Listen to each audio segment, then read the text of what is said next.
Like moths to a flame, you've thrown caution to the wind for a glimpse into our world. Well, now you're in it. Welcome to Effed Up Stories.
Hello everybody and welcome to a new episode of Effed Up Stories.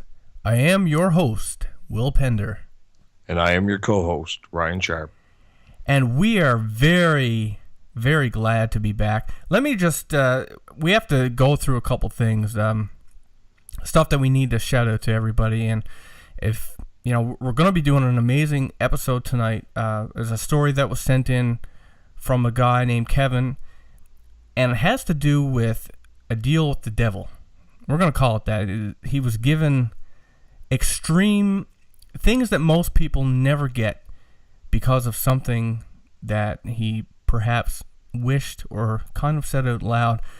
And then when he realized what was going on and he tried to get out of it, his life took a 180 turn down a very, very dark road. Very, very interesting story. But before we come into that, the main thing that I want to address for all of our listeners, as you may have known already, especially if you were a regular listener, about a month ago, we asked for donations for a new audio interface. And you can probably hear right now that it's much better audio quality than we had in the previous two episodes. And that's because the donations were successful. I can't tell you guys how thankful and appreciative I am for your generous donations. Like when Ryan and I first discussed this, we were stuck between a rock and a hard place. I mean, we needed to get one to do the show, and we didn't have any money left. I just went and dumped a whole bunch of money on a new computer for Effed Up Stories, and I was broke, Ryan was broke, and at the most we thought we might get $50, and that would have helped. We never in a million years would have thought that we would reach our goal, and we did. So we had a goal of $700 US towards an Apollo Twin Solo audio interface, and by the time that I noticed that we actually reached our goal, we had, I believe it was 735 something. So we exceeded our goal before I was even able to take it off the website, and I ordered the audio interface on, I believe it was December 22nd. As soon as the money went from PayPal to my bank account, and I received the audio interface just a couple days ago. So, by the way, if you hear any audio anomalies, it's just because I'm still learning the interface. I'm still, I haven't had a time to really adjust to it, but the little bit of time that I got to play with it and get an understanding of how it works, it sounds amazing. So once again, guys, like you totally blew us away, and I can't say again how appreciative I am that you did this for us.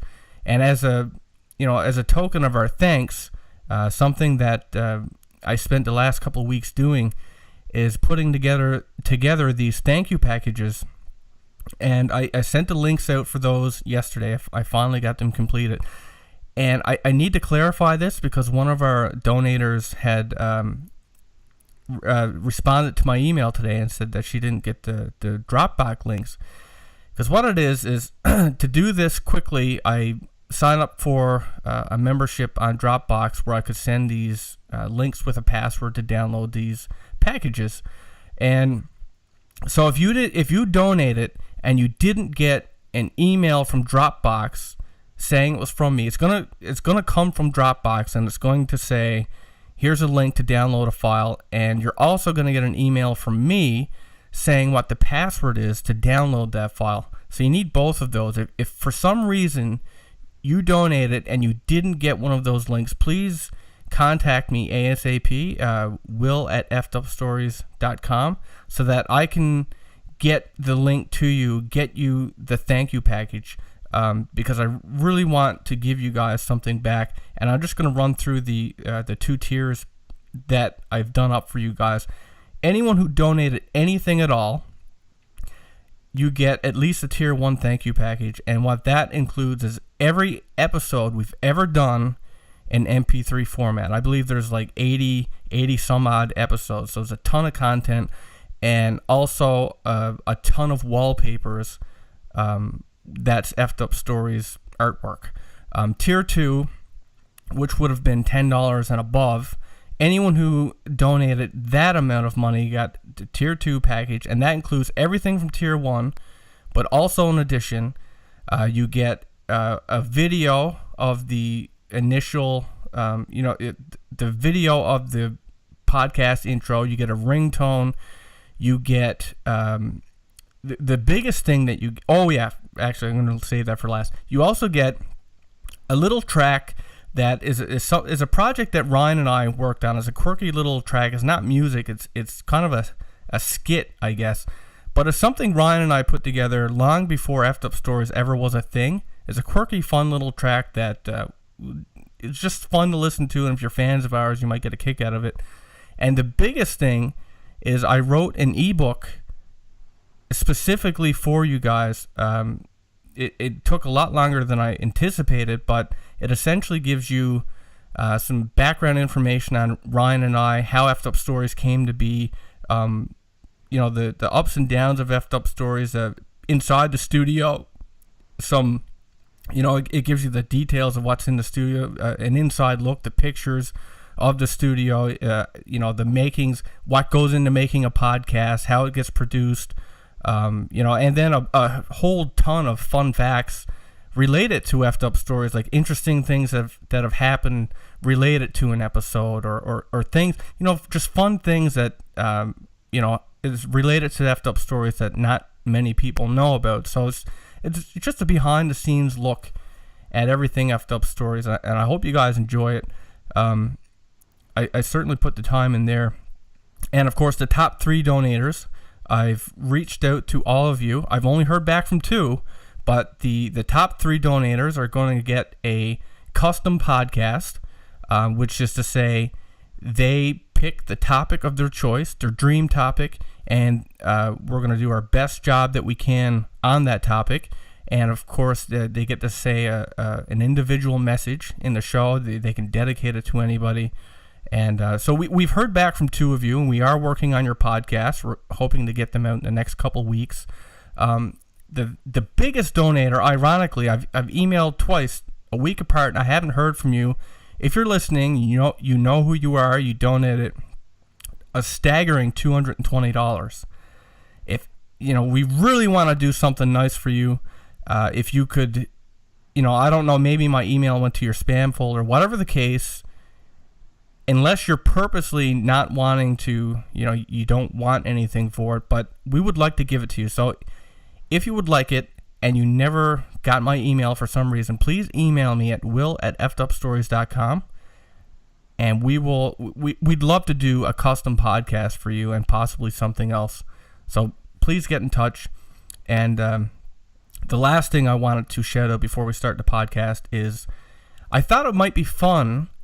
I had the audio interface, and I ordered the Thunderbolt cable and stuff like that was required. And before I opened it, I thought like maybe I'll just take some pictures of this stuff and I'll put it online so that everybody could see what they bought. But I thought, my DSLR camera has a video mode on it, and I thought maybe people would like to see it open, like kind of be there in the room while I open the stuff that they bought for us. So that's what I did, and I'm gonna splice that in here. It's just an unboxing of the audio interface that you guys bought for us. So here it is. I hope you enjoy that, and then we'll get to the podcast. Hello guys, this is Will Pender with Effed Up Stories. As you know, we had set up donations a little while ago so that we could get a new audio interface because the current one wasn't working. And you all donated for a month. We were successful. We were able to order our new audio interface. I just picked it up today. And I thought that you guys would actually enjoy watching me open what you bought us. So, and once again, thank you so much. Ryan and I are super pumped to do new episodes. But that said, I want to show you what you bought for us and what we'll be using to record the podcast here on out. So this isn't open yet. I have to break all the seals. Where is the seal on this? Here we go. So this is the Universal Audio Apollo Twin Solo. It's, by all accounts of everything I've read and heard, seems to be a fantastic desktop audio interface that is compatible with my iMac. I'll turn that back around. So there is the audio interface. Plastic on the top there, and hopefully you can see this. There's the buttons, your knob, and all the inputs on the back. I mean, it's not real, we don't need a whole lot of inputs. What I was looking for was quality over a ton of channels. We only really need 2 anyway. So that is the interface. I'm going to lay that over here. And what else do we have here? I think that's a quick guide on where to get the drivers. And what is this? Probably the adapter. Yes, the adapter and various plugs. Okay, so that is the audio interface. It connects via Thunderbolt cables, and it doesn't come with one, so I went ahead and ordered this ahead of time. Actually, when I ordered the actual audio interface. Not that this is going to be real great to look at, but yeah, Thunderbolt cable. And I ordered this from B&H Photo. Yeah, B&H Photo, and this was a free. It came free with the audio interface. We initially tried to order it from Sweetwater.com, but they said they didn't deliver this product to this country, so in Canada, by the way. So I went ahead and I really wanted this interface. I did a lot of research. I felt this served what we did best. So I found it at B&H Photo, and this is what they gave. All the other places were giving free plugins, which would have been great, but at B&H Photo they were giving away free headphones, and they look decent enough. It might not be as good as the one I currently use, but it was free. I'm not complaining. So yeah, in short, that is what you bought, and again, the audio interface. And so I will be hooking this up, getting it all ready tonight, and hopefully this weekend coming. This is January 6th right now, 2016. So by this weekend, Ryan and I will be recording our new podcasts, and I will also be doing, I've been working really hard on the donation packages for you guys who donated, and I'm hoping to send them out tonight. Hopefully you'll have them by the time you see this video. So once again, guys, thank you very much for your generous donations and helping Effed Up Stories get back on its feet. Okay, guys, so that is the audio interface that you bought for us, and once again, I can't say thanks enough. Ryan and I are super pumped to get a whole bunch of new episodes out for you guys. And, we've been given a bunch of interesting stories, and we're going to start with one of those tonight. And this one is called Devil's Riches. I actually spoke to the man who sent this in. His name is Kevin Christensen. And I originally spoke to him actually through a comment on YouTube. And he gave me the summary of what had happened to him. And it really kind of tickled me in that way where, when you hear something that's really up your alley, it's really interesting to you. And I asked him if he could send me the full story. And I've recently got it. And, it's better than I thought it was going to be. So basically what it is, and you've heard us talk about this on our episode of demonic possession, and it kind of alludes into the idea of certain artists who have allegedly sold their soul to the devil to get where they are. Well, Kevin's story is very strongly linked to that concept. If it's on the original website, by the way, if you want to catch it, the name is Devil's Riches, effedupstories.com. That's EFFEDUPSTORIES.com. But now I'm going to read it to you, and then we will converse. So, as his story goes, one day, as he walked by some albums at a store, he noticed a cover. And on this cover, it had the words, "We sold our soul for rock and roll." And that night, he said he was listening to the band The Doors, and he was drinking at home. He was alone, and he muttered something to the devil. He can't remember exactly what he said, but it's believed that it's along the lines of, I'll give you something. I'll give you my soul for something. And his story is essentially what he phrases it as, I'm about to prove to you that the devil heard me. So a week after this had taken place, he was auditioning for a new band. And, this particular band actually had a manager and, they had the professional sound equipment. And he was hired after doing a few songs. And within a month, they got this gig at this sports club. And they did a single set. And this bar was about 100 feet from what Kevin classifies as a real nightclub. And he said a few days later, he was at this real nightclub where he was trying to study this band. He was trying to get an idea of what they were all about. And he said the sexy little blonde came up and sat next to him. As she came, of course, she bought him a beer and a shot, before he even noticed that she was there. And he said that night, he went back to her place.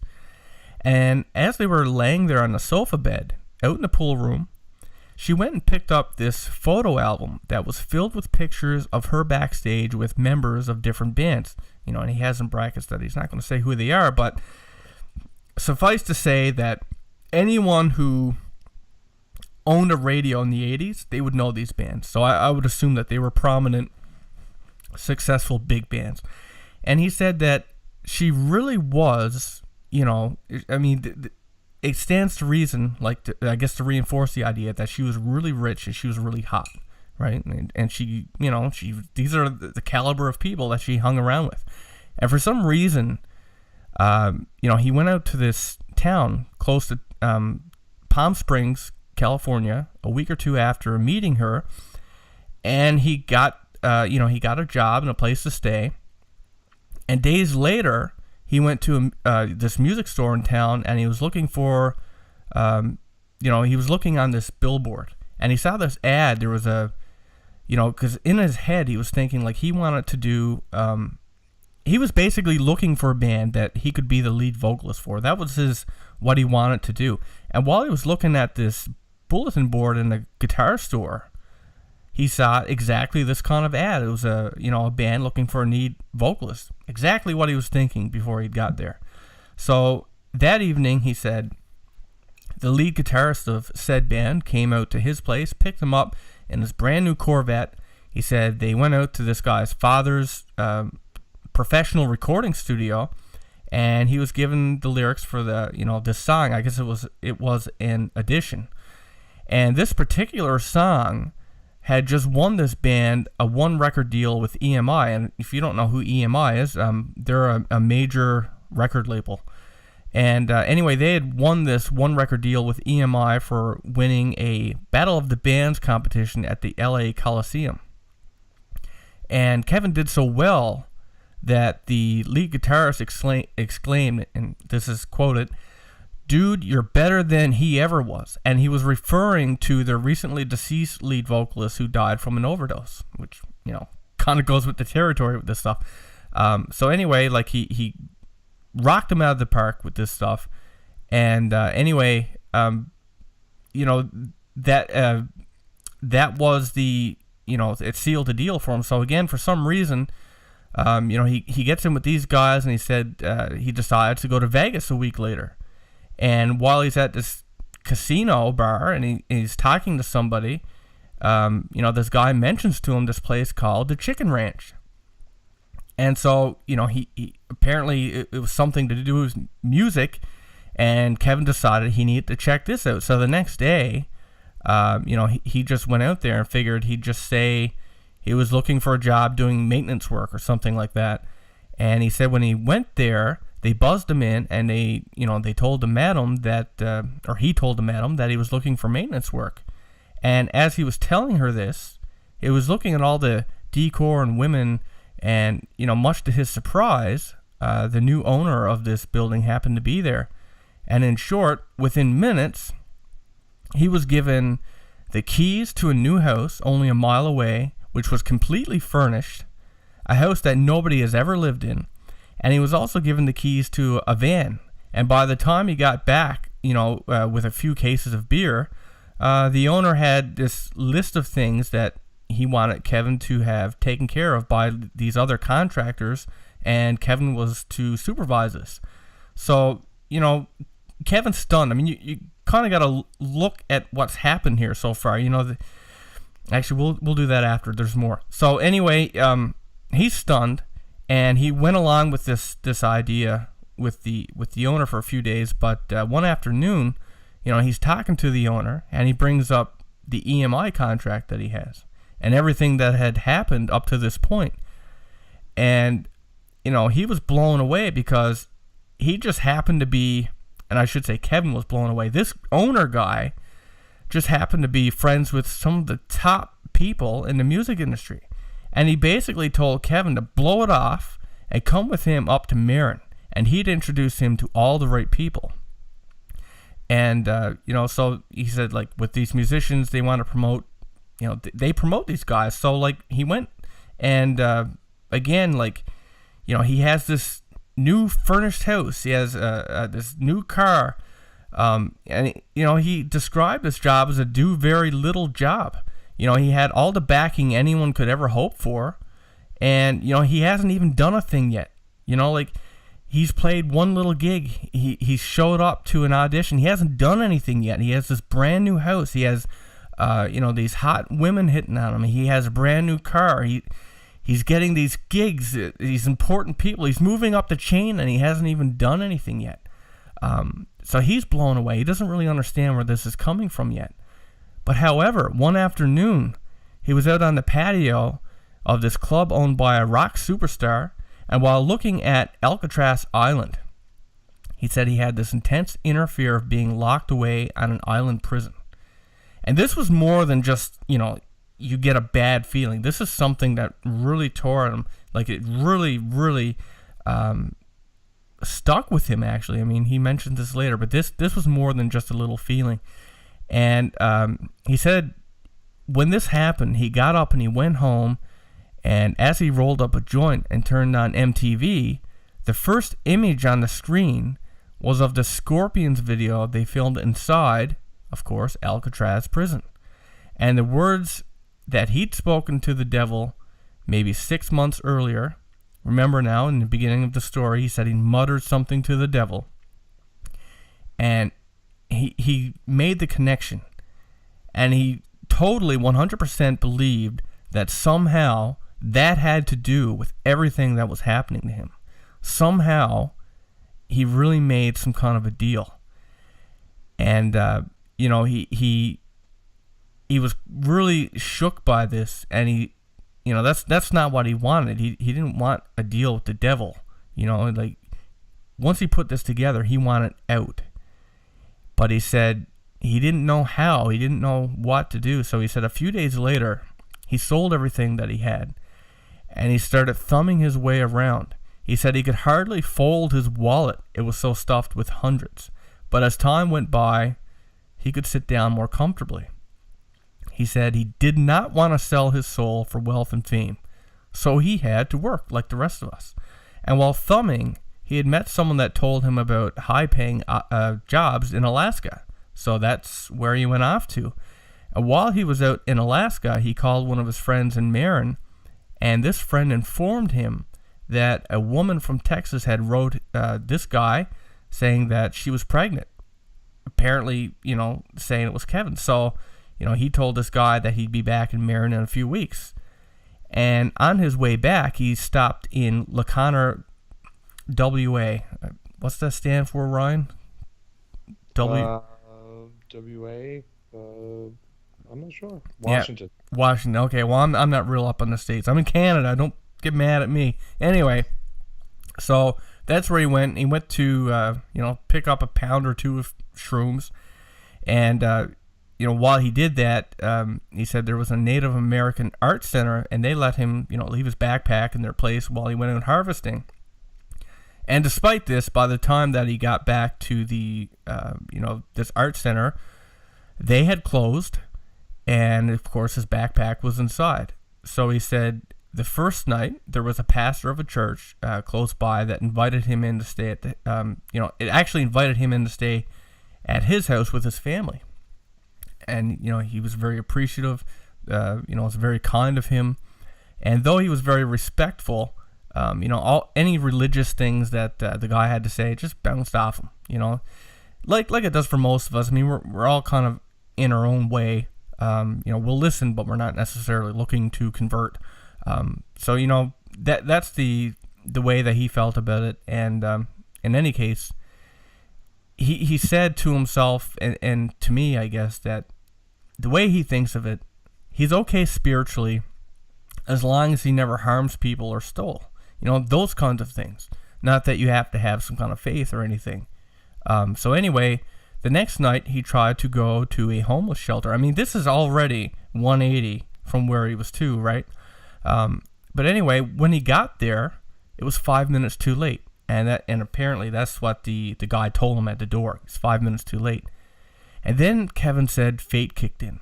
And as he walked down a road parallel to 1 to 5, this guy drove past. And then he backed up and he said, "What the hell are you doing out here?" in this very curious way. And Kevin told him about the shelter and all these, he had nowhere to stay, and the guy in the car tells him to get in. And as they drove down the road, he could tell that this guy was drunk.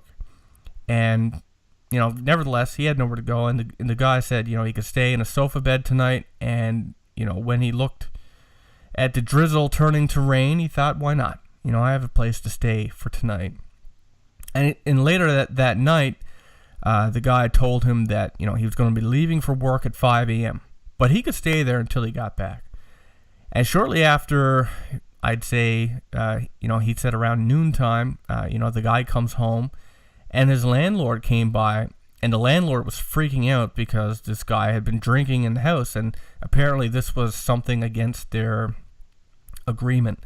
And so they had this big argument, and, Kevin kind of hides the beer that he had, or whatever. And anyway, Kevin said, he put the beer off to the side so the guy couldn't see it. He said he never had any beer that day, but he knows that the guy who let him stay there, his plan was to get him drunk.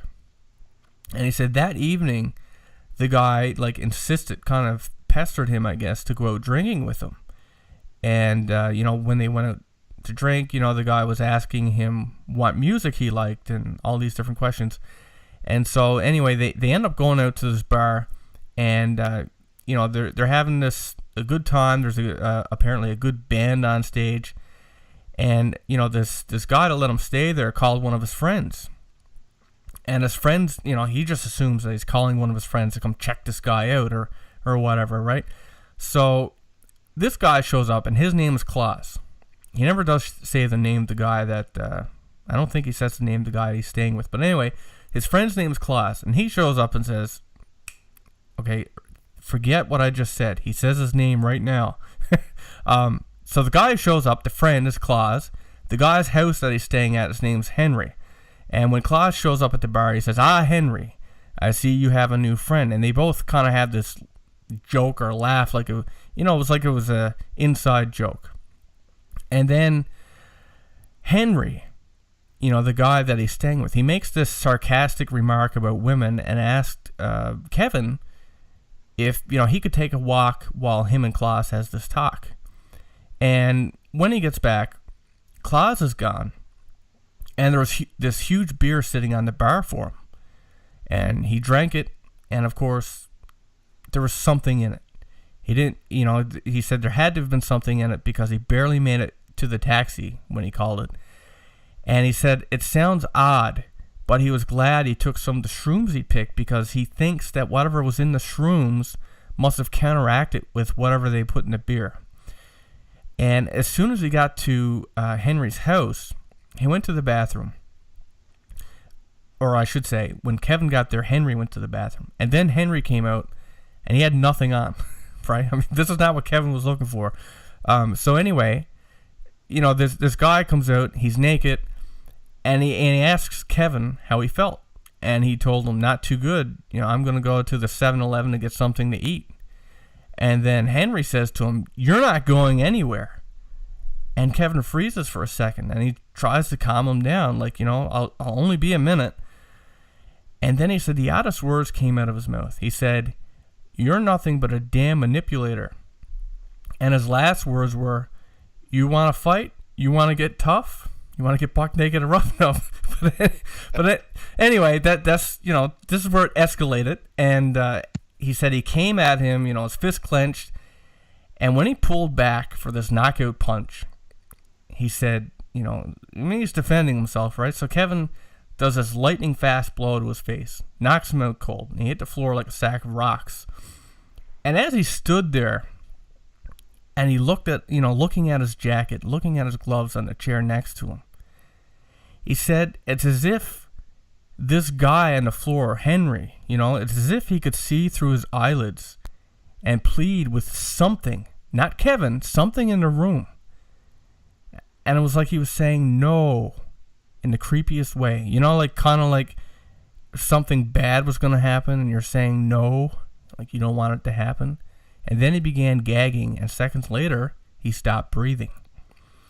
So at this point in time, Kevin had not put together that Henry and Klaus, they were planning to kill him at the bar that night. I mean, whatever they put in the beer, they were either going to drug him and fuck him, or they were going to kill him, or probably both.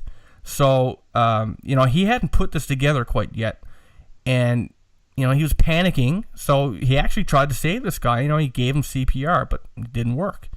So, sometime during this process, while he was doing this, trying to save this guy, he said he sensed something very demonic. And he went haywire. Like he really felt something sinister there. So, he said he felt fear as if something still threatened him. This guy is dead, but he has that urgent panic and fear. And those of you who have had those fear, these fears, and you don't know where they're coming from, you kind of trust those as your intuition, right? And usually it's to get out. It's not something that you hear necessarily. You just feel it, And that's what he was getting. But he didn't understand there was nobody there. The threat, this guy, was dead.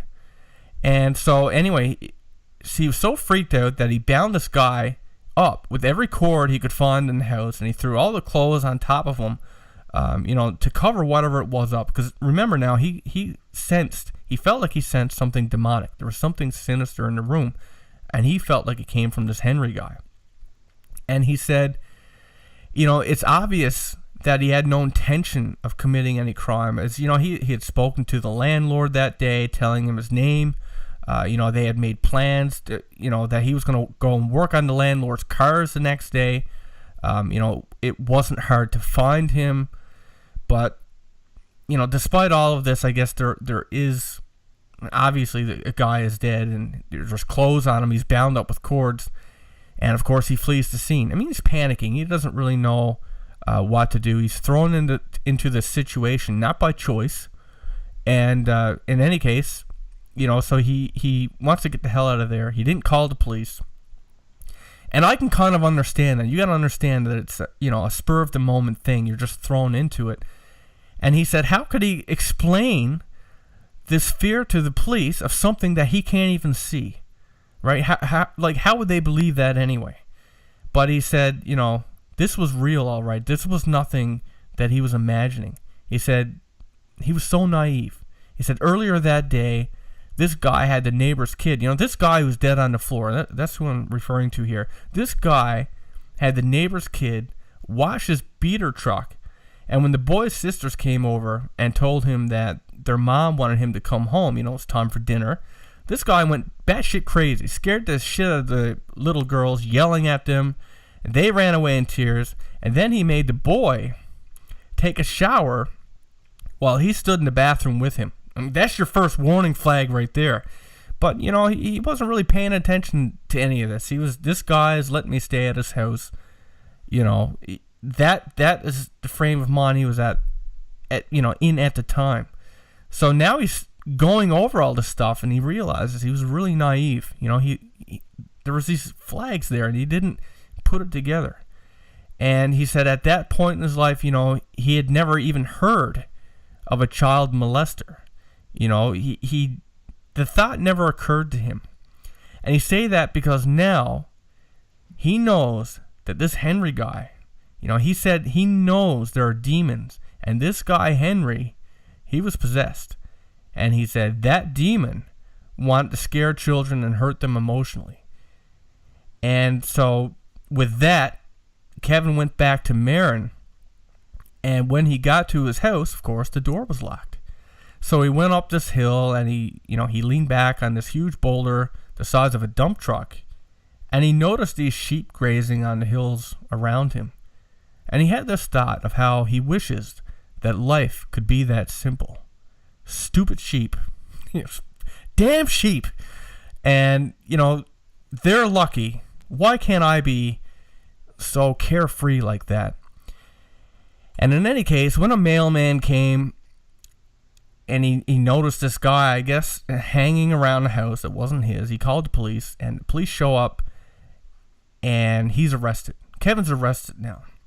And, of course, when they look into it, now it's not he's arrested for loitering or whatever. He's arrested for murder. So Kevin finds himself in this horseshoe-shaped cell area. And right in the center, Kevin does 10 years, but this is his prison experience now. So he's in this cell, it's a horseshoe-shaped cell area, and right in the center there was a wall in front of a cell, and on the other side of this wall was a 6-man cell. And after a week or so, all he could do, he had this cart and had all these books, and he was just reading all these different books, and he finally took a look at the Gospels and letters in the Bible. And though he said, God knows I did not kill that man on purpose, I still felt awful about what had happened. And he thought about why he had bound that guy up. And at some point, he understood the message about needing to believe, to be born again.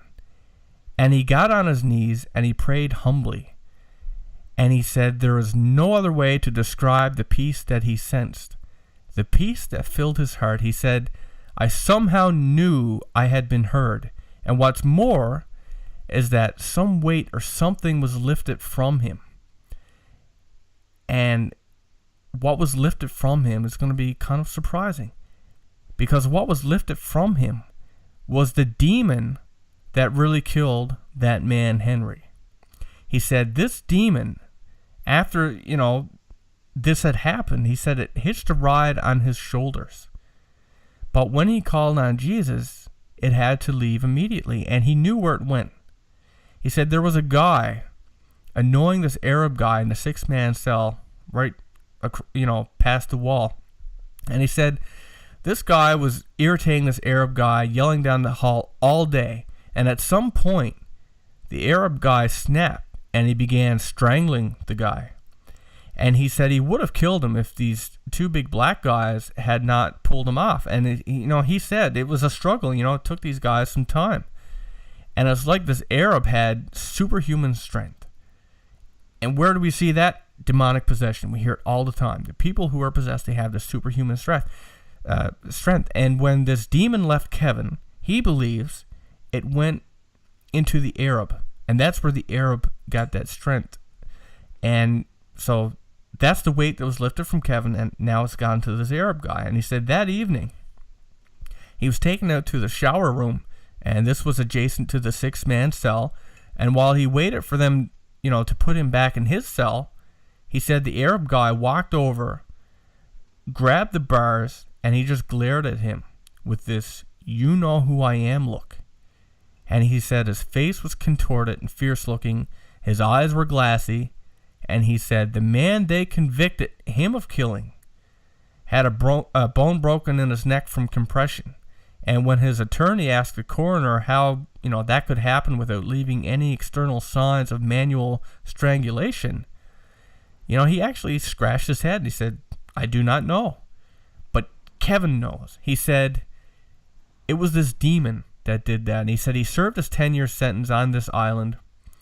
And of course, when he looked in this guy's eyes, remember when Kevin attacked him? That look that was in his face, the way that it happened, that look was the same face that he saw in the Arab. And when that presence left him, left Kevin, because remember, after he killed that guy, hitched a ride on his shoulders, and they went to prison. And finally, when he called to God, it leaves his presence, goes in this Arab guy. And so, and he recognized it when he saw it, when he looked into his eyes. So anyway, Kevin does his 10 years, and, he's finally getting off the island. And he said on the boat ride out there, he recalled the day that he was so shaken inside while looking at Alcatraz. If you can remember, he was in this rock stars bar, and he was looking at this island with Alcatraz, and he got this really sinister, specific feeling. It was more than just a simple feeling. Obviously, a premonition. It was a premonition. It was an omen, right? And he somehow intuitively picked up that connection. I guess he knew what was going to happen, or maybe it was a threat or a foreshadowing, forewarning. Whatever the case is, that's where he ended up. And as he left, he recalled that, as he left, and he said he knew it was God who spoke to him that day. He said the devil tried to kill him for not serving his interests, but he knows that God saved him by an angel that touched the nerve in his arm that hit that Henry guy. Because he said if it was a conscious move on his part, he knows he would have used his right arm. He's right-handed, but it was his left hand that he hit him with. Everything about it was kind of strange to him. And he said, if you think your mind is blown yet, we're not even to the astonishing part. But before we read more into the story, I just want to make a couple connections. Kevin wants to be in a band, right?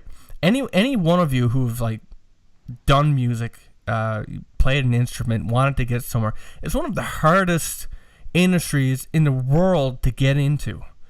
And he just shows up, and he's... Red carpet's already rolled out when he gets there. Yeah, he shows up and it's like, bang, okay, well, you're in this. And then it's like, okay, well, now I want to be a lead singer for a band.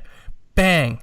And now all of a sudden you're in a band, that's got a contract with EMI, a major record label, right? And then it's, that's not even enough. He goes and he wants to move somewhere else, and the guy's like, oh, well, screw that contract. I know everybody in the business. Let's just go up there. I mean, he hasn't done anything yet. He got this new house. He has a new job. He's got, all the backing anybody could ever want in the music industry. The world's his oyster. He got money, he got cars, he got women, he got everything. And then all of a sudden, he figures it out. He figures out the thing that he muttered before this started. This little, I guess, wish to the devil. And now all of a sudden, just like that, life's gone. He's like, okay, I don't want any part of this. I'm going to sell all this stuff the devil gave me. I want out. And then everything that happens is bad luck. You show up at a homeless shelter, you're too late. Fuck off. 5 minutes late, right? He manages to get picked up by somebody, and what are they going to do? Well, they're going to drug him and rape him or kill him. And then, in self-defense, he ends up killing the guy and going to prison for 10 years, right? So, complete 180 from top of the world to the bottom. So that's what's happened here so far, but of course there's more. And he said, okay, you remember that guy Claus that he met at the bar, right? Well, he said while he was in prison, he said this Claus guy later showed up, and he was in the hospital ward on the island. And at this point in time, Kevin had just been mysteriously given this job as a night porter.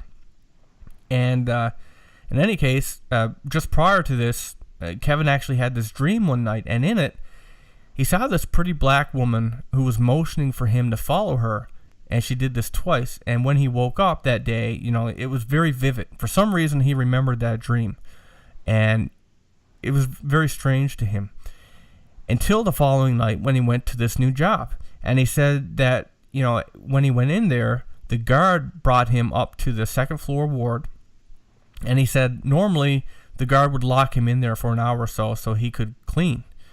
But he said on that particular night, when he looked in through the bars, he got this shot of adrenaline. His heart begins to flutter. He saw Claus sitting there in a chair. So Claus is in there now.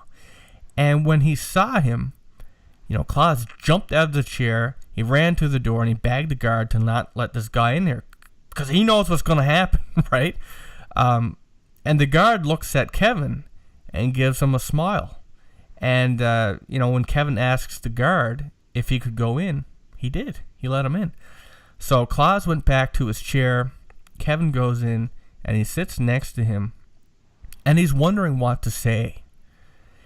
But first, he said his attention was taken. He noticed that Claus had on a pair of shoes that had an odd name.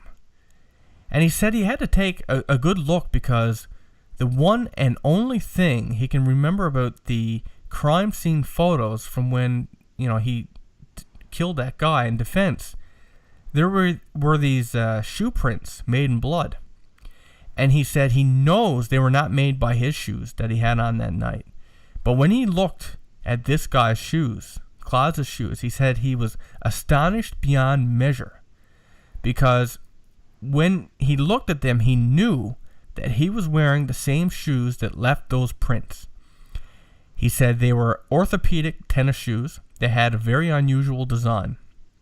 And he said that for him settled it for him. He knew for certain at that point that Claus and Henry had planned to murder him because he most certainly was there that night and he saw what he had done to his partner, Henry. He killed him. And he said that very fact scared him. And Kevin thought that this was kind of funny. A cold-blooded murderer scared witless. And he said, he wasn't going to kill his only witness. But, Claus didn't know that. He liked the idea that he was scared in his presence. And, of course, Claus denied knowing him or his partner. But, so he denied even knowing Henry. But he said the next night, he went in there while Claus was sleeping and he watched a 60-minute show about 911 calls. And he said this one call they played had a woman in distress screaming. And so Claus is asleep while this is happening. And he said Claus' reaction was to begin kicking his legs frantically and gagging like he was being choked. And again, Kevin said that's when he knew these guys had murdered that woman that he dreamt of earlier. So this black woman, basically remember the dream he had with the black woman who motioned him? And again, he had this intuitive feeling he's watching the show, and this woman starts screaming. He starts kicking his feet and making these gagging sounds. So it triggered something in him, I guess a memory while he's dreaming. And that to Kevin is like he knew that, he somehow knew that this guy was responsible. And he thought God knows how many other people these guys probably killed. And he said he knows there are demonic conspiracies. He said, how else, the detectives that checked in on Kevin's case, right? So okay, this guy is dead. He's bound. He's got cords on him. He's got laundry on him. But, when he was on the stand and when he was being questioned, they pretend that they don't know what Kevin's talking about. They don't understand. But they couldn't match his shoes to the crime scene. But that didn't matter. I mean, obviously someone else was involved. And still Kevin is the only one that is already, to me, that's reasonable doubt. Someone else is involved. Apparently, couldn't explain the cause of death. Couldn't explain the footprints. Exactly. They couldn't really explain anything. And in Kevin's words, is that they never checked anything. They didn't want to. It was like they wanted to grab him for whatever reason. I guess it's the only thing they could latch onto. But I think the point Kevin was trying to make is that, just like how everything else went to shit for him right away, it was a message. It was like, you're not going to do my bidding. Well, have this, have this happen, have this happen. Everything just went to shit. It was just a big downward spiral. And in any case, Kevin said he calls pretty much every year to the police to try and find a detective who will actually look into this, case of the murdered woman. It's an unsolved case. And, he's interested, I guess, to see if he can actually make that connection. But he said every time that he calls, they're always too busy. So as he put it, the family of this woman is never going to find out what actually happened to her, who actually murdered her. And, it ticks him off because he feels like he knows. And he said in his case, if they could find out and it was connected, it could probably exonerate him. Maybe he would even be thanked or apologized to or something. But, things just don't work that way for him. And he said, if this would happen, he would have, or he does have, I should say, he has some satisfaction knowing that, remember that when Henry took that boy, and obviously he must have been molesting him. He said, if nothing else out of this whole thing, he's glad to know that at least with Henry out of the world, he can't molest that boy or anyone else anymore. And perhaps there are other people who will continue to live who might have been murdered by these guys had not all this stuff happened. And, he's very persistent. This is one thing that he emphasizes several times throughout his stories, that he knows these guys were going to murder him. And he said, while he was in prison, he said, despite all of this, he said God gave him a wonderful future and hope. And he wrote everything down that happened, but he knew that there would be trouble after he was given the things that he needed to get faith, right? So I guess God gave him information in prison. He wrote it down, but he knew that there was going to be trouble when he came out. I guess he was going to have trials to go through. And he said this started when a couple came to the island from Denver to minister. And he said at the end of the service, there was a woman named Rama who came over to him and began telling him that God had been confirming his plan for him. And then she began to weep and then sob, and there was just tears streaming down her face. And Kevin didn't know what to think, but during the next week, another new visitor came to preach, and he did the same thing. Except instead of tears for this guy, he just had this very intense look in his eyes. But he said the look in his eyes said the same thing as the woman from the week before. So, he had these two ministers come up and basically say the same thing to him, which is strange. And he said, I guess what they said to him is that God will give 2 or 3 witnesses to establish a matter, and that's what he got. He said he hardly knows how to go on. He said the devil will try and hinder God's will, but in his case, the trouble Rama spoke about got him very upset. And he gave place to the devil by being angry with some people for meddling. He said it's cost him everything. But one day, years ago, he said he drove by Clear Lake, and he saw himself getting chewed up by the anger, and he asked God to forgive him and to please help him overcome this anger. And that night, he said he had the worst feeling of emptiness, sorrow, and dread that he's ever experienced come over him. And it ended after a few minutes, but then a few nights later, as he sat in his RV, he heard this growl coming from the bottom of the door. And when he looked outside, there was nothing there. But the next night he heard the same growl, but it was louder, and he said it was unmistakable. And he actually thought, I hope whatever that is, it does not know how to open doors. And again, he looked and he saw nothing outside. But he knew, like, again, this is intuition for him. He knew it was the demon that had troubled him and provoked the anger. Like, this whole experience, he's drawing this very specific connection to this specific demon right from the beginning. And Kevin said he does have a testimony of how God saved him and used him to stop this murderer. And the devil don't want him to have any doors open to give glory to God, much less expose how much he is involved in the music industry. He said the company his Marin friend and his partner owned was called 1776 Financial Corp, and it's recently discovered that, Kevin just recently discovered that that's the year the Illuminati began. Now, I haven't actually tried to cross-check any of this stuff, but I guess you guys in the comment sections will do it for me. And in any case, he said that the symbol that people are seeing in most of today's music, you know what the thing is, the pyramid and the eye. Everybody knows. For a secret society, they're very well known. But anyway, he said that the people who get involved with that, he said they need our prayers. He said that the devil threatens them with death, and they somehow know that the devil isn't bluffing.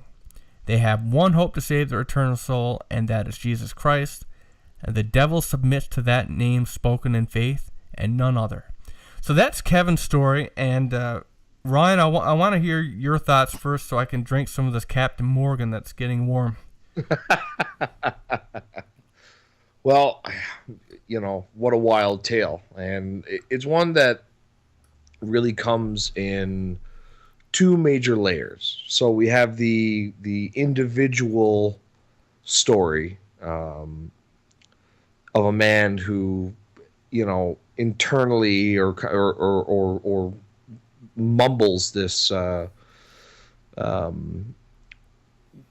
this agreement with the devil to say, you know what, I'll give you my soul if you only make me famous, make me rich and famous. And sure as hell, that's what seems to have happened. Now, beyond that, though, there seems to be another layer to the story, a bigger story arc, I guess. Where as he's trying to come out of this situation, trying to withdraw himself from this situation, he ends up getting tangled up with these supposed murderers, whom, he eventually kills one himself. So at this point, he believes that, he was sent or directed into this other guy's life, into this pedophile murderer's life, to kind of remove him, to stop him from doing the evil things that he was doing. Now, personally, I always have trouble with the whole God and devil. I know. But aside from that, I mean, just taking it at face value, right? Taking the story for what it is and discussing it within the lore that exists. Um, the story does seem to follow a lot of the real cliche kind of, he speaks aloud this supplication to the devil saying, I'll give you my soul if you make me rich and famous. He was through a series of events, just has this red carpet rolled out for him. And at some point he's feeling like, this is crazy. I gotta, he's getting these subtle hints that something's wrong, and he tries to pull out of it. And in the course of doing so, it's like, it's almost like, God says to him, like, well, you know what? I can't give you a get out of jail free card on this one. But if it's almost like an RPG, it's like, if you do this little quest for me and go and vanquish this evildoer, and you'll have to do some time, but it's only 10 years. You could have got 25 years, for murder. It's that middle point of the story that I have the hardest time trying to figure out how I think it went. Looking at it, like you said, at face value, one thing that definitely does seem to be an accurate portrayal is that his experience with, he mutters this thing to the devil, and he does get, just as you hear about, he gets this extreme case of success, success that most people will never get. And by his own admission, he hadn't really even done anything yet. So that falls into his lap very mysteriously after uttering this thing. And not just a small, like no small potatoes either. I mean, we're talking women, money, cars, homes. Well, exactly. We're talking about the material world. If you're going to sell your soul, that's you want the whole package. Well, that's what they say. They say that the devil owns the world. The possessional, the material world. That's his place, right? That's why I kind of feel like I got screwed on my deal then. All I got was a blowjob from a demon. Yeah. It's over now, but I, just for clarification, she I had never teeth in her vagina. Job from a demon. What? I said, just for clarification for everybody, I've never claimed to have gotten a blowjob from a demon. That's right. That's a secret note in our book, and but to me, I mean, that's the story that you hear, is that the devil owns the world. He owns the possessions and, the things that happen here on earth. And it's like, your job is to, deny, what's it called, temptation, and to not stray from God and stuff like that. And every time we hear these stories, this is how it ends up. It really goes sour really bad. But where I have and it's not that I'm saying I don't, I don't know what I think in this regard, but okay, so he makes this deal, gets what he wants, or seemingly so, doesn't really, put it together, but when he does, he wants it, right? Well, what you'd expect to have happen, I guess, everything goes to shit. It goes really bad. So to me, defending himself and killing, that's what he was put in a bad situation. It was a rock and a hard place. He was either going to get killed or he was going to kill this guy and go to prison. To me, that's not necessarily God doing you a favor. That's the devil hitting you as hard as he can, and now you're going to go to prison for 10 years. Now, we had a similar look, I guess, when we looked at the story with David in the devil of Bell Island. Or the Bell Island Devil, where, he tried to look into all these terrible things that happened to him and tried to find, he made these connections to God and again, that's where we both kind of fell off making those connections. Like, you know what I mean? Like, it's kind of hard to for us to see it in the exact same light. Well, for me, because I don't believe God exists, so. Well, I believe in God. I just, when things happen to us, we try to make connections to what makes sense to us. And I'll tell you this. I spoke to a psychiatrist before, and I was tested. I'm not crazy. But anyway, all the things that were wrong with me, all the things that I considered issues, I was told that it all went back, when I told my story, I was told that everything went back to my dad, and I couldn't wrap my head around that at all, because I don't have a relationship with him or think about him, or I couldn't make that connection at all. But again, when she started, making these connections and these patterns and pointing it out, I could kind of see parts of it, but I couldn't make the whole jump. And I think what it is that depending on our perspective and where we're to, we make these certain connections, and that's what makes sense to us. That like in this case it's likely like we would all do.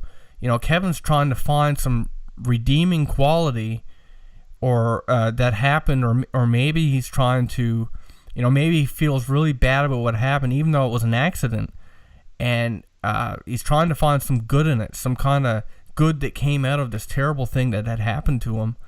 And there's immediate good. You killed somebody that was planning on killing you. Right. So I'd have a tough time feeling bad about that. Oh, me too. Especially if the guy was a fucking pedophile. Yeah, well, they deserve to be killed. But I think like we would all do, you're trying to find, you're trying to make as much good out of this terrible situation as you can. It's like an optimistic look. It's easier to handle. It's easier to live with. It's easier to deal with.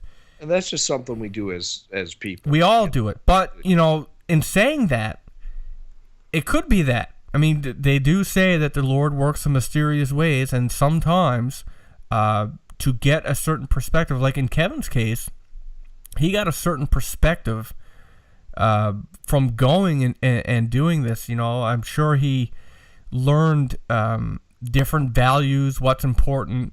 Maybe he needed to go through this experience to build, to get this experience in his lifetime. Maybe that was one of his life goals that God had planned out for him. It's like, you need to know that life is not about possessions. It's not about money. It's not about, and the only way for you to learn that is to give you everything and then to take it away, right? I mean, that could be his life's lesson. So I'm not saying that it isn't God's plan. I'm not saying it was all the devil either. I'm just trying to lay out different scenarios that could or could not be true. I mean, truthfully, Kevin knows better than anyone because it happened to him. And I'm sure as detailed as his story is, just like anybody who tells a story, there's stuff that gets left out. There's stuff, that he can perceive probably that can't articulate in the story. So I guess that's up to you guys to tell us what you think. I think, I told Kevin when he initially told me the story, not only is it amazing, but I think it's a story that needed to be told for anybody, especially who's dealt with the stuff, who maybe is on the fence thinking about selling their soul, or I've never heard a story from anybody, as far as I've looked, that said I sold my soul to the devil for something, and now I'm still happy with the way it worked out. It never goes that way. There's always this big regret. I mean, the best you're going to find is someone saying that I've learned to deal with, I've learned to live with it, and I'm going to deal with whatever pact I made. That's the closest happy ending I've heard there. But, life is not eternal, right? I mean, it don't matter how good you get it here. I mean, you could have it all. Maybe you only have it for 2 years, and then you're dead, right? I mean, I see where I work at a newspaper company, I see tons of obituaries every single day, and people, a lot of people who are really young die. younger than me, and I don't think I'm very old. So it's freaky how sudden it can happen. I mean, to people you know, people you've seen around. Well, it's the age-old cautionary tale, I think. Be careful what you wish for, Oh, hell yeah. because you just might get it. Well, it seems to be the case. When it comes to making a deal with the devil, I've actually got a couple stories like that on the website. Now, of course, I'm not going to relay them all now because we'll cover those in different podcasts, but there are quite a few people. I mean, let's face it. Our website's not that big, right? I mean, we're not that big, so for us to get any stories like that, it must be, I'm not going to say common, but there must be more than you'd think out there. It seems to be common enough. Yeah, exactly, right? So people are doing that. So that's the question. I mean, if the devil owns the world and he owns, the media, and especially music, music's always brought up, and the devil is supposed to have been like the best fiddle player ever. He's apparently like a genius musician. There was this guy, I can't remember his name now, but apparently he dreamt the devil, or the devil came to him in a dream and played this, was it the Devil's Trill? The Devil's Trill is the name of the violin piece that's... Right, and when the guy woke up, he wrote down everything he could remember, and is still regarded as one of the most complicated, amazing pieces ever written on the violin. But he said... And it's amazing. It's beautiful. It is. I've listened to the whole thing, and it's a long thing. But he said that it's garbage compared to what he heard in his dream. But he's not even close. He could never do it, right? So that just, again, it's a strange thing. I mean, he awoke and was able to play it. So, I mean, if all this is true, and the devil owns the music industry and stuff like that, and maybe you're a musician and you want to do it, I mean, is that part? I mean, I don't know. I've never been in that deep. But is that part of it? That you get so far and it's like, okay, we can give it to you, but you got to sign on this dotted line. It's like, well, what am I signing away? Your soul, right? Is that a thing? And in Kevin's case, that's a whole other topic for But another night. But if we're going to extend that even further, is that the case for all super successful? Not normal success, like, okay, you're a doctor and you make 100 or 200 grand a year. I mean, that's already really successful. But I mean, the people who make billions of dollars, is that a thing? Do you think that, there's a percentage, or perhaps a lot of them, who had to make a deal somewhere? Maybe they don't even know they did it. Maybe it was very subtle, just like Kevin's. You made this little muttering to yourself. They didn't make that connection that they'd somehow agreed to this deal, and now they're overnight super hugely successful. Is that a thing? Right? How would you spot it? How would you know? Oh man, well, that's if you go around and actually look, there are a whole plethora of famous people. I don't know about wealthy entrepreneurs who've really made it big, but I know there's a whole pile of famous people, both actors and singers, who've pretty much just straight up admitted that they've made some kind of pact. And I mean, it takes very little searching around on YouTube or Google to find recordings of that. And and it's not just they don't just say the devil. There's a lot of them who claim to channel spirits for their acting.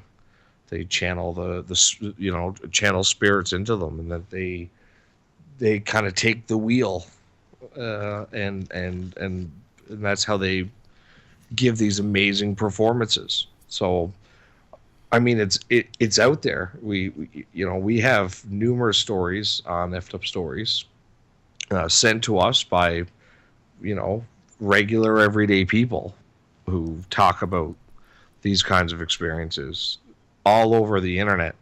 And in the lore, going back, there's that blues singer.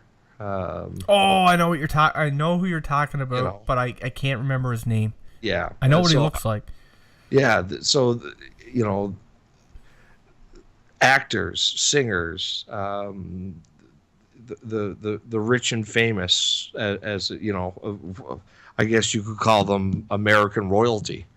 There's no real royalty in North America, but the rich and famous actors and singers would they kind of fill that gap, and there's so many of them that have just openly admitted to spirits. And I'm pretty sure who is Denzel Washington, Oprah's made strange comments like that.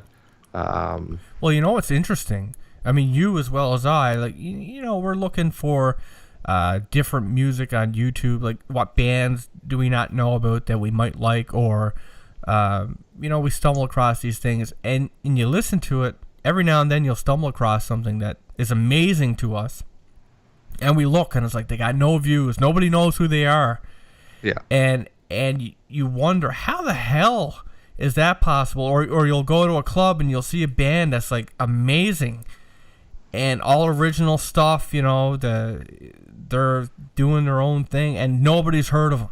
And yet you'll have these people who are fucking huge in music and they don't even play an instrument, and it's all auto-tune. Everybody's writing their music, everybody's producing, like they just grab somebody and it's like, okay, we're going to give you everything. We're going to write your music, we're going to produce it. You won't even have to fucking sing, because we'll just play a recording, right? And you'll just have to show up on the stage and look pretty. I mean, let's face it.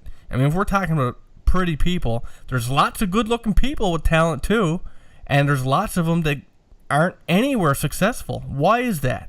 Because it's not like they don't try. I've met lots of people who are really talented and work harder towards this stuff than you could ever expect anybody to work, and they're nowhere. So why is it there's so many people like that and they just can't catch a break?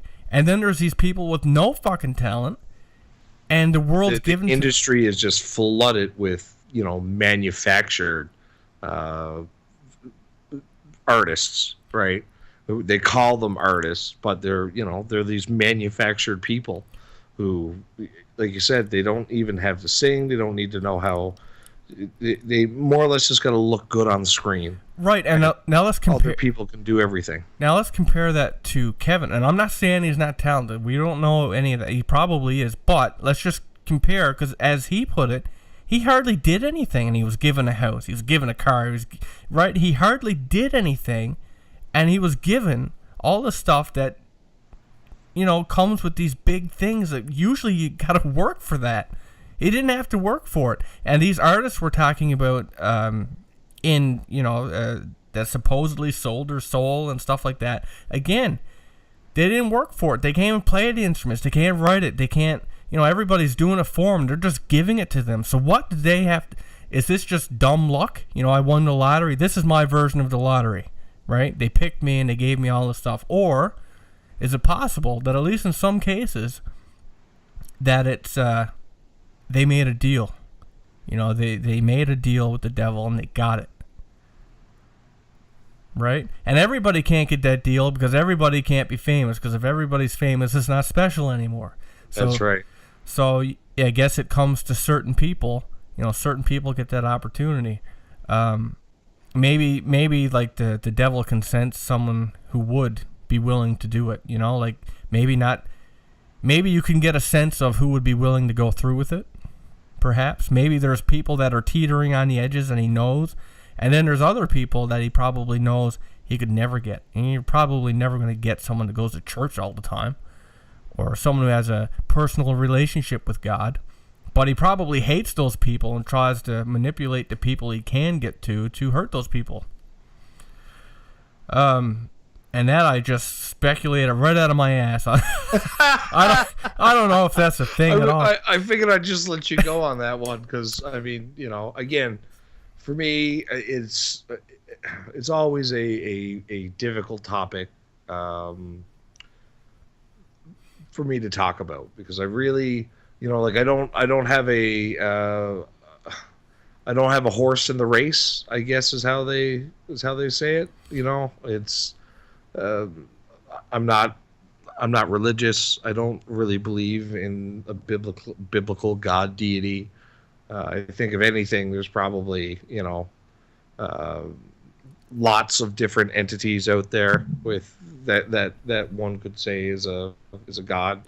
Uh, I can already see it right now. There's going to be a couple comments that are like, Ryan, you need to promise Jesus. Like, why do you guys always do this? You're not religious at all. Like, you guys are going to hurt yourself. And I can see it in the comments already because it happens every time. But and that's fine. That's great. For those of you out there who really believe in something, I think that's fantastic. I just really really don't believe in anything. And if it makes anybody feel any better, I of course do believe in God. I'm good there. But Ryan told me when I talked to him about this very idea that if he's wrong, he'll recant on his deathbed. Well, I mean, I can't make any claim about what'll happen in the future, especially on my deathbed. But as of right now, I got. It's not a point of recanting. I don't, I don't feel like I'm in the wrong. I'm here and I'm living my life and doing my thing. I'm not out murdering people and. And if down the road when I die, I get that day of judgment comes, then great. I'll let them do their thing, and that's all I can do. I'm mostly a man of science. I've experienced paranormal stuff. So You're I a believe Scientologist. I'm not a Scientologist. That's a whole other topic. This man's a Scientologist. Someone get someone down here right now. Personally, I've experienced paranormal things, and that's why I have I'm not going to say a belief, but I have a strong inkling that the paranormal exists and it's real. I've never experienced a miracle or anything angelic or biblical, so I'm therein I can only believe in what I experience. But gravity's real because I've tripped and fallen to hurt myself. Let me ask you something. That's proof. You haven't experienced anything. That's the only kind of stuff I believe in. When it comes to paranormal, I allow for the existence of everything, but I'll never say unequivocally I believe 100% that this is real, or unless I can really present some evidence. And I think that's for people who who are like me, I think that's where I think it's where they're from or where they're coming from too. It's like, well, no big man has ever come down from the sky and said, here, nice to meet you, I'm God, I'm up here waiting, I'll see you in 60, 70 years. Let me ask you something just because it came to me. Okay, nothing angelic happened to you. You don't. So, right, I mean, that makes sense. You don't believe in it. But do you believe in bad stuff or the devil because you have experience there? Well, yeah, definitely. I definitely believe that there. I don't like. You've never heard me refer to. You don't hear me refer to Satan. But I believe there are entities. Good, bad, neutral. I believe that there's a whole cosmology of entities. Okay, I think that's the best way to put it. Yeah. Is that there? We don't necessarily have names for them. We don't necessarily believe the specific stories, but you could say, well, I believe there is good and bad. And, I think that's a good point, is that, when you say God and the devil and heaven and hell, it's very black and white. There's good and there's bad. But in this world, even in this little world that we're in, there's so many shades of gray. And not that stupid book. I mean, like, there's so many shades of gray in terms of how many good people there are. And, like, if someone's just not good and that's a one thing, oh, he's good. And that's one thing. There's different levels of good. This guy's really good. He donates to all these charities. Oh, this guy's only a little bit good. He bought that homeless guy a burger, but he goes home and beats his wife. He's probably not even good. It probably just evens out a little bit. And then there's bad. There's the bad guy who, stole your tires off your car. Yeah, that guy's an asshole. But the guy that's going around raping and strangling women, well, he's a bit worse. So there's many shades of good and bad. And when you say God and the devil and heaven and hell, it just seems very linear, especially when compared to the world that we know, right? And it's for that reason that I have the hardest time just conforming to one idea, right? So even though I do believe in God and I have this, some faith and I have some belief and whatever, I don't think when I say that, I don't think I have the same kind of belief system as a lot of people do when they say they believe in God, or to me, what I think of as God or religion might be very different from, the mainstream perspective of what they think it is, right? So I don't even know how to articulate what I believe. I really don't. But we're going on a strange note here, and I kind of want to just wrap this up now. So anyway, that's Kevin's story. Lots of food for thought. I'm sure you're going to leave your comments, and we do like to read them and respond to them. And just for Ryan's sake, don't hit him too hard with the, let's save. Or do the campaign. Let's the Save Ryan campaign. Yeah, no petitions, please. But that said, I'm very happy to say again, thank you to everybody who donated and got our new audio interface so we could get back and do new episodes. We got so much to do. We got tons of stories on the website. In the next couple of weeks, we're going to try to get those custom podcasts out. And again, you guys who donated, check your email and make sure that you got the thank you, the link to the thank you package and stuff. And for some reason you don't have it or can't get it, just email me at will@ftupstories.com, because I really want to give you the guys that stuff. And I'm a little bit paranoid now after one of our donators said she didn't get it. I really want you guys to get it. That's the whole point that I did it for. And of course, if you have an effed up story of your own, please submit it to our website, which is ftupstories.com. That's EFFEDUPSTORIES.com. And I'll get it on the website and eventually into a podcast. Yeah, I think that's the main thing that I don't think I have anything left to say. We're going to be pumping out new episodes, obviously. I can't make a whole lot of promises for this week coming up because I'm working a really long week. But I do hope to get a couple out, and we're going to be hammering them out as we used to. So, yeah. You have anything to add, Ryan? I just want to thank everybody so much for their support and for their donations. We appreciated it so much. And thanks for listening to the podcast tonight. We are back, and we are looking forward to trying to get podcasts out a little more regularly. But we'll see how things go. Right. So with that said, everybody, I hope you enjoyed the episode, and keep tuned for more. Good night. Good night, everybody.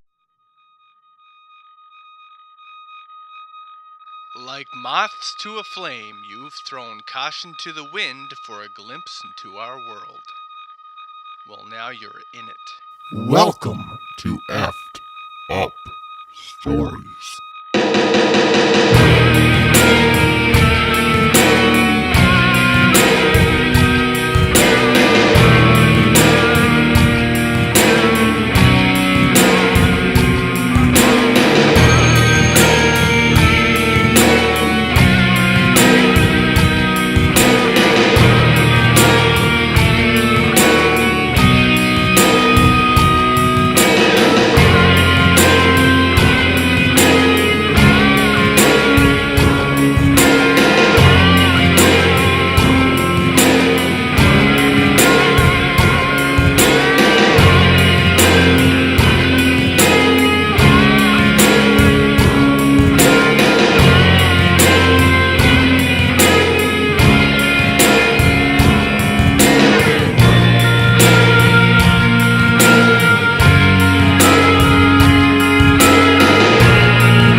Hello, everybody, and welcome to a new episode of Effed Up Stories. I am your host, Will Pender, And I am your co-host, Ryan Sharp. and we are very, very glad to be back. Let me just, we have to go through a couple things, stuff that we need to shout out to everybody, and if, you know, we're going to be doing an amazing episode tonight. There's a story that was sent in from a guy named Kevin, and it has to do with a deal with the devil. We're going to call it that. He was given extreme things that most people never get because of something that he perhaps wished or kind of said out loud. And then when he realized what was going on, a little track that is a project that Ryan and I worked on. It's a quirky little track. It's not music. It's kind of a skit, I guess. But it's something Ryan and I put together long before Effed Up Stories ever was a thing. It's a quirky, fun little track that it's just fun to listen to. And if you're fans of ours, you might get a kick out of it. And the biggest thing is I wrote an ebook specifically for you guys.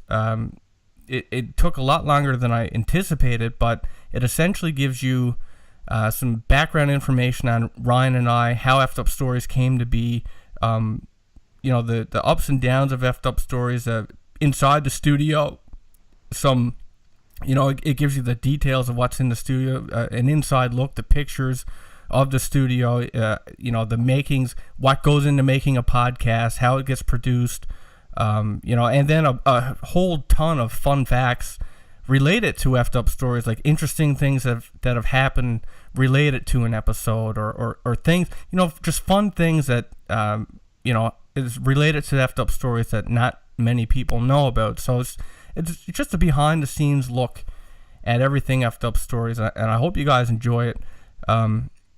I certainly put the time in there. And of course, the top 3 donators, I've reached out to all of you. I've only heard back from 2, but the top 3 donators are going to get a custom podcast, which is to say they pick the topic of their choice, their dream topic, and we're going to do our best job that we can on that topic. And of course, they get to say an individual message in the show. They can dedicate it to anybody. And so we've heard back from 2 of you, and we are working on your podcast. We're hoping to get them out in the next couple weeks. The biggest donor, ironically, I've emailed twice, a week apart, and I haven't heard from you. If you're listening, you know who you are. You donated a staggering $220. If you know, we really want to do something nice for you. If you could, you know, I don't know, maybe my email went to your spam folder, whatever the case. Unless I can't say again how appreciative I am that you did this for us, and as a token of our thanks, something that I spent the last couple of weeks doing is putting together these thank you packages, and I sent the links out for those yesterday. I finally got them completed, and I need to clarify this because one of our donators had responded to my email today and said that she didn't get the Dropbox links. Because what it is to do this quickly, I sign up for a membership on Dropbox where I could send these links with a password to download these packages. And so if you donated and you didn't get an email from Dropbox saying it was from me, it's gonna come from Dropbox, and it's going to say, here's a link to download a file, and you're also going to get an email from me saying what the password is to download that file. So you need both of those. If for some reason you donated and you didn't get one of those links, please contact me ASAP, will@fedupstories.com, so that I can get the link to you, get you the thank you package, because I really want to give you guys something back. And I'm just going to run through the 2 tiers that I've done up for you guys. Anyone who donated anything at all, you get at least a tier 1 thank you package. And what that includes is every episode we've ever done in MP3 format. I believe there's like 80 some odd episodes. So there's a ton of content, and also a ton of wallpapers. That's Effed Up Stories artwork. Tier 2, which would have been $10 and above, anyone who donated that amount of money got the Tier 2 package, and that includes everything from Tier 1, but also in addition, you get a video of the initial, the video of the podcast intro. You get a ringtone. You get the biggest thing that you... Oh, yeah. Actually, I'm going to save that for last. You also get, and he tried to get out of it, his life took a 180 turn down a very, very dark road. Very, very interesting story. But before we come into that, the main thing that I want to address for all of our listeners, as you may have known already, especially if you were a regular listener, about a month ago, we asked for donations for a new audio interface. And you can probably hear right now that it's much better audio quality than we had in the previous 2 episodes. And that's because the donations were successful. I can't tell you guys how thankful and appreciative I am for your generous donations. Like when Ryan and I first discussed this, we were stuck between a rock and a hard place. I mean, we needed to get one to do the show, and we didn't have any money left. I just went and dumped a whole bunch of money on a new computer for Effed Up Stories, and I was broke. Ryan was broke, and at the most we thought we might get $50, and that would have helped. We never in a million years would have thought that we would reach our goal, and we did. So we had a goal of $700 US towards an Apollo Twin Solo audio interface. And by the time that I noticed that we actually reached our goal, we had, I believe it was 735 something. So we exceeded our goal before I was even able to take it off the website. And I ordered the audio interface on, I believe it was December 22nd. As soon as the money went from PayPal to my bank account, and I received the audio interface just a couple days ago. So, by the way, if you hear any audio anomalies, it's just because I'm still learning the interface. I'm still, I haven't had a time to really adjust to it, but the little bit of time that I got to play with it and get an understanding of how it works, it sounds amazing. So once again, guys, like you totally blew us away, and purposely not wanting to, you don't want anything for it, but we would like to give it to you. So if you would like it and you never got my email for some reason, please email me at will@effedupstories.com, and we'd love to do a custom podcast for you and possibly something else. So please get in touch. And the last thing I wanted to shout out before we start the podcast is I thought it might be fun. I had the audio interface, and I ordered the Thunderbolt cable and stuff like that was required.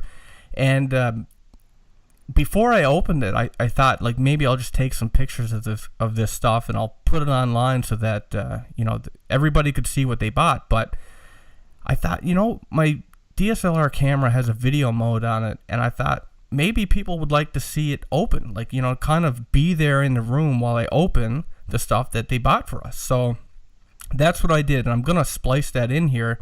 It's just an unboxing of, you know, the audio interface that you guys bought for us. So here it is. I hope you enjoy that, and then we'll get to the podcast. Hello guys, this is Will Pender with Effed Up Stories. As you know, we had set up donations a little while ago so that we could get a new audio interface because the current one wasn't working. And you all donated for a month. We were successful. We were able to order our new audio interface. I just picked it up today, and I thought that you guys would actually enjoy watching me open what you bought us. So, oh, and once again, thank you so much.